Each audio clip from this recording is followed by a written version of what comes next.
Hello दोस्तों, स्वागत है आपका आपके अपने YouTube चैनल में। दोस्तों, आज हम साधारण ब्याज का पार्ट 2 पढ़ने वाले हैं। हमने इसके पार्ट 1 को कंप्लीट कर लिया है। और दोस्तों, यदि आप लोगों ने हमारे उस वीडियो को नहीं देखा है तो सबसे पहले प्लेलिस्ट में जाकर उस वीडियो को देखना। तो दोस्तों, बिना टाइम खराब किए हम डायरेक्टली चलेंगे क्वेश्चन की तरफ। क्वेश्चन आपके सामने है। अब देखिए दोस्तों, क्वेश्चन क्या है।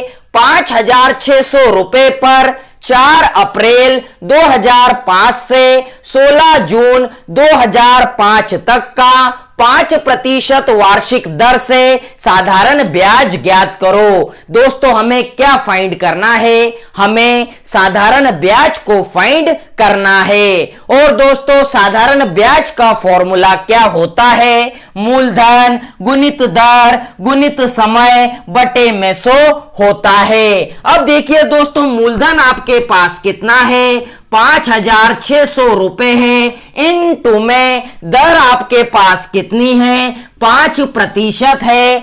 इनटू में समय आपके पास कितना है? तो समय में आपको कहा गया है 4 अप्रैल 2005 से 16 जून 2005 तक। तो दोस्तों, सबसे पहले हमें चेक करना पड़ेगा 4 अप्रैल 2005 से 16 जून 2005 तक कितने दिन होते हैं। अब देखिए दोस्तों, कहां से कहां तक जाना है? हमें 4 अप्रैल से 16 जून तक जाना है। और दोस्तों, अप्रैल और जून के बीच में मई भी आ जाता है। दोस्तों, आपको एक छोटी सी बात याद रखना है। यह बात बहुत इंपॉर्टेंट होने वाली है। दोस्तों, यह बात क्या है? यदि आपने इस 4 को ऐड किया तो आपको 16 को ऐड नहीं करना है। और दोस्तों, यदि आपने इस 4 को ऐड नहीं किया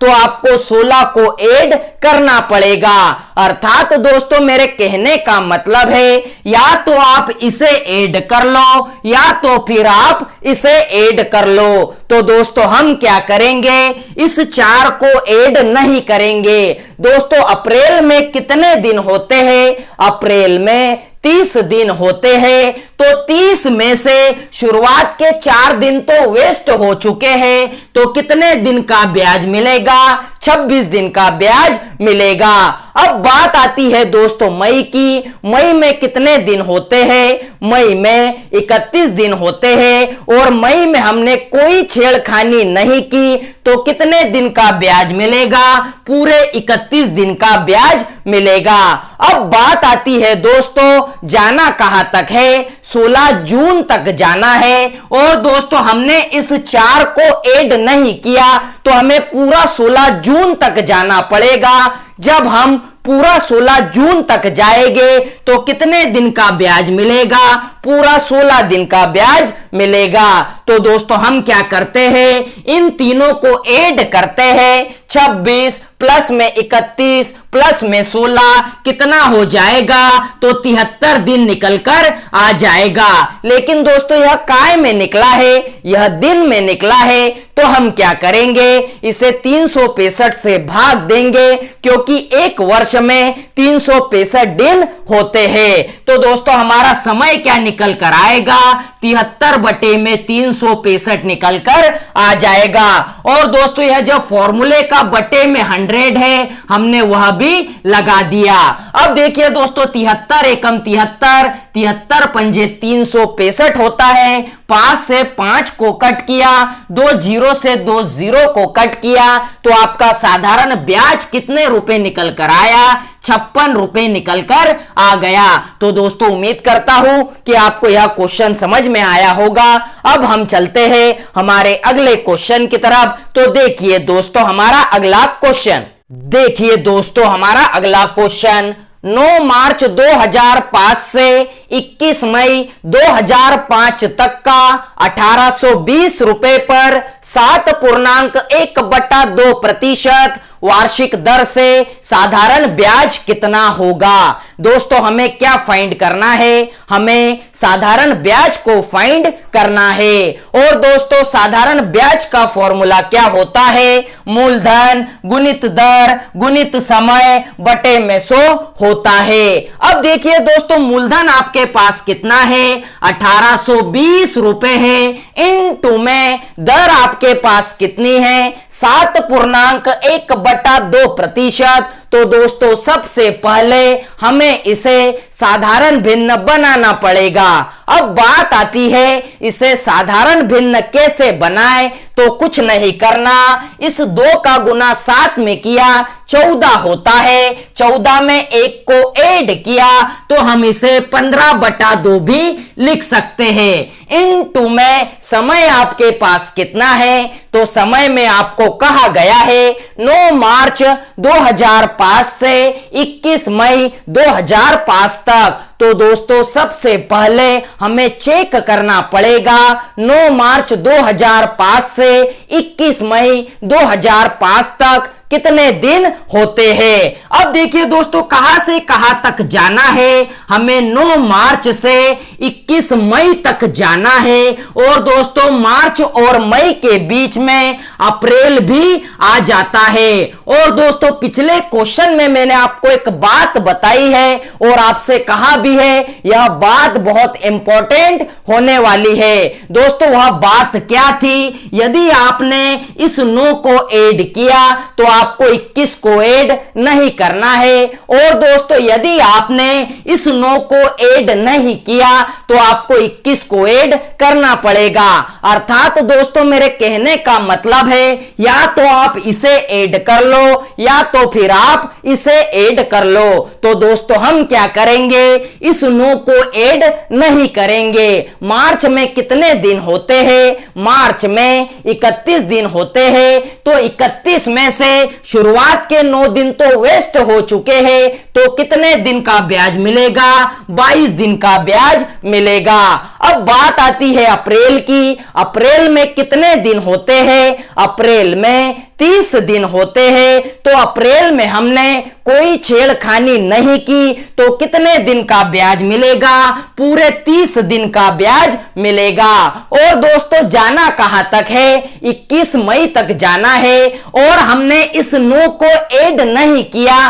तो हमें पूरा 21 मई तक जाना पड़ेगा। जब हम पूरा 21 मई तक जाएंगे तो कितने दिन का ब्याज मिलेगा, तो पूरे 21 दिन का ब्याज मिलेगा। तो अब हम क्या करेंगे, इन तीनों को ऐड कर देंगे, 22 प्लस में 30 प्लस में 21 कितना हो जाएगा, तो 73 दिन हो जाएगा। लेकिन दोस्तों यह काय में निकला है, यह दिन में निकला है, तो हमें क्या करना पड़ेगा, इसे 365 से डिवाइड करना पड़ेगा। तो दोस्तों हमारा समय क्या निकल कर आया, 73 बटे में 365 निकल कर आ गया। और दोस्तों यह जो फॉर्मूले का बटे में 100 है हमने वह भी लगा दिया। अब देखिए दोस्तों 73 एकम 73, 73 पंजे 365 होता है, 5 से काटते हैं, 5 एकम 5 और 5 तिया 15 होता है। 0 से 0 को कट किया, 2 से काट लेते हैं, 2 एकम 2, 2 नाम 18 और 2 एकम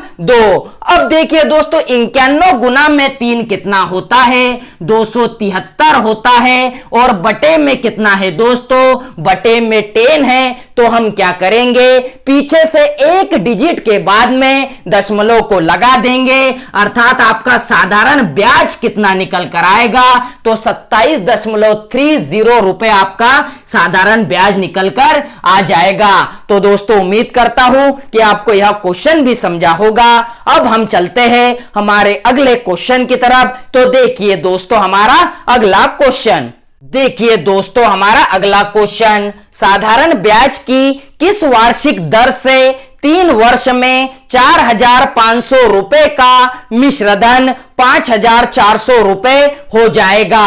दोस्तों मैंने आपको पार्ट 1 में कहा था कि जब भी आप साधारण ब्याज के क्वेश्चंस को सॉल्व करोगे तो सबसे पहले आपको चेक करना है आपको पूछा क्या गया है। दोस्तों इस वाले क्वेश्चन में आपको क्या पूछा गया है, साधारण ब्याज की किस वार्षिक दर से, अर्थात दोस्तों हमें दर को फाइंड करना है। और दोस्तों दर का फॉर्मूला क्या होता है, ब्याज गुना 100 ऊपर होता है बटे में मूलधन गुना में समय रहता है। अब देखिए दोस्तों आप कहोगे ब्याज तो हमें नहीं दिखाई दे रहा है, तो दोस्तों आपको क्या करना पड़ेगा, ब्याज को फाइंड करना पड़ेगा। अब देखिए दोस्तों आपको क्या कहा हुआ है कि 4,500 रुपए की राशि 3 वर्ष में बढ़कर कितनी हो गई, 5,400 हो गई। इसका मतलब यह 4,500 क्या है, यह हमारा मूलधन है। और दोस्तों यह 3 वर्ष में बढ़कर 5,400 हो गई, इसका मतलब 5,400 क्या है, यह हमारा मिश्रधन है। अब देखिए दोस्तों 4,500 रुपए की राशि 3 वर्ष में बढ़कर 5,400 रुपए हो गई, तो हमें ब्याज कितना मिला, तो जायज सी बात है कि हमें ब्याज मिला 900 रुपए का। अब आप कहोगे 900 रुपए का ब्याज कैसे मिला, तो दोस्तों पार्ट 1 में मैंने आपको बताया हुआ है मिश्रधन बराबर क्या होता है, मूलधन प्लस में साधारण ब्याज होता है।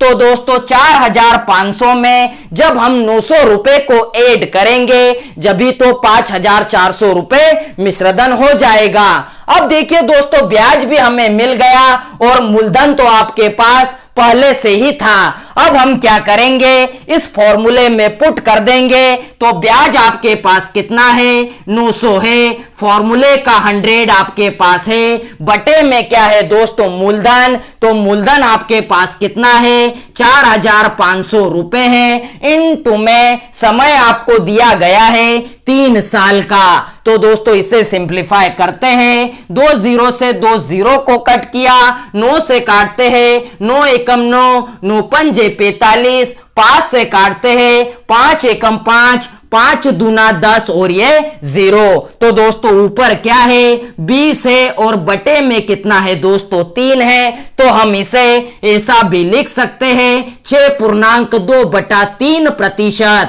तो दोस्तों आपकी दर कितनी निकल कर आई, 6.2/3% निकल कर आ गई। तो दोस्तों उम्मीद करता हूं कि आपको यह क्वेश्चन भी समझ में आया होगा। अब हम चलते हैं हमारे अगले क्वेश्चन की तरफ। तो देखिए दोस्तों हमारा अगला क्वेश्चन, देखिए दोस्तों हमारा अगला क्वेश्चन, 8,000 रुपए की राशि पर कितने प्रतिशत की दर से 2 वर्ष का साधारण ब्याज 4,800 रुपए होगा। दोस्तों हमें क्या फाइंड करना है, 8,000 रुपए की राशि पर कितने प्रतिशत की दर से, अर्थात दोस्तों हमें दर को फाइंड करना है। और दोस्तों दर का फॉर्मूला क्या होता है, ब्याज गुना 100 ऊपर होता है बटे में क्या रहता है, मूलधन गुना में समय रहता है। अब देखिए दोस्तों साधारण ब्याज आपको कितना दिया हुआ है, तो साधारण ब्याज 4,800 रुपए होगा, अर्थात दोस्तों साधारण ब्याज आपको दिया हुआ है 4,800 रुपए। और यह जो फॉर्मूले का 100 है हमने वह भी लगा दिया। अब देखिए दोस्तों बटे में क्या है, मूलधन गुना में समय है, तो मूलधन आपके पास कितना है 8,000 रुपए है, इनटू में समय आपके पास कितना है 2 वर्ष का है, तो हमने 2 को भी लिख दिया। अब इसे हम सिंप्लीफाई करते हैं, 3 0 से 3 0 को कट किया, 8 से काटते हैं, 8 एकम 8, 8 छंग 48 होता है, 2 से काटते हैं, 2 एकम 2 और 2 पंजे 10 होता है, अर्थात दोस्तों 6 गुना में 5 कितना हो जाएगा, तो 30% आपकी दर निकलकर आ जाएगी। तो दोस्तों उम्मीद करता हूं कि आपको यह क्वेश्चन भी समझ में आया होगा। अब हम चलते हैं हमारे अगले क्वेश्चन की तरफ। तो देखिए दोस्तों हमारा अगला क्वेश्चन, देखिए दोस्तों हमारा अगला क्वेश्चन, वह कौन सी धनराशि है जिसका 5% की वार्षिक दर से 4 वर्ष का साधारण ब्याज 1200 रुपए होगा। दोस्तों आपको क्या फाइंड करना है, वह कौन सी धनराशि है, अर्थात दोस्तों हमें मूलधन को फाइंड करना है। और दोस्तों मूलधन का फॉर्मूला क्या होता है, ब्याज गुना 100 ऊपर होता है, बटे में क्या रहता है, दर गुना समय बटे में रहता है। अब देखिए दोस्तों साधारण ब्याज आपको कितना दिया हुआ है, तो साधारण ब्याज 1200 रुपए होगा। अर्थात दोस्तों साधारण ब्याज आपको दिया हुआ है 1200 रुपए, और यह जो फॉर्मूले का 100 है हमने वह भी लिख दिया। और दोस्तों बटे में क्या है, दर गुना समय है, दर आपके पास कितनी है 5% है, इनटू में समय आपके पास कितना है 4 साल का है। दोस्तों इसे सिंप्लीफाई कर लीजिए, आपका आंसर आ जाएगा। अब देखिए दोस्तों 5 से काटते हैं, 5 एकम 5 और 5 दूना 10 और ये 0। 4 से काटते हैं, 4 एकम 4 और 4 पंजे 20 होता है। तो दोस्तों 1200 गुना में 5 कितना हो जाएगा, तो 6000 रुपए हो जाएगा। इसका मतलब वह धनराशि कौन सी थी, तो 6000 रुपए की वह धनराशि थी। तो दोस्तों उम्मीद करता हूं कि आपको यह क्वेश्चन भी समझ में आया होगा।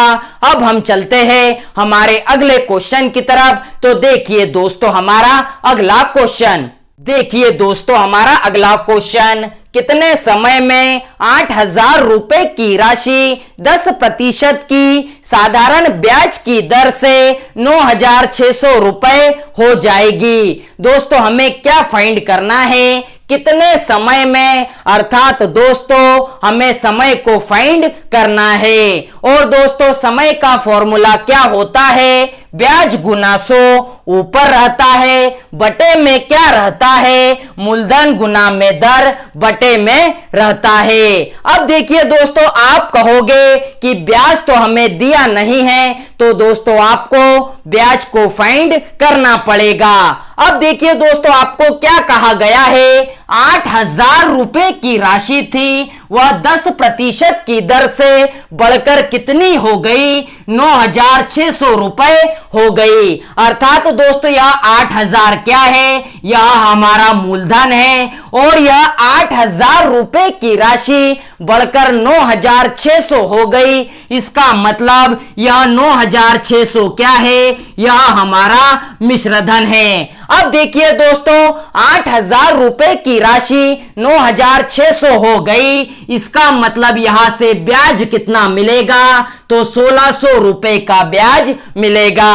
अब आप कहोगे 1600 रुपए का ब्याज कैसे मिलेगा, तो दोस्तों मिश्रधन का फॉर्मूला क्या होता है, मूलधन प्लस में साधारण ब्याज होता है। अर्थात दोस्तों 8000 में जब हम 1600 को ऐड करेंगे जब भी तो 9600 रुपए मिश्रधन हो जाएगा।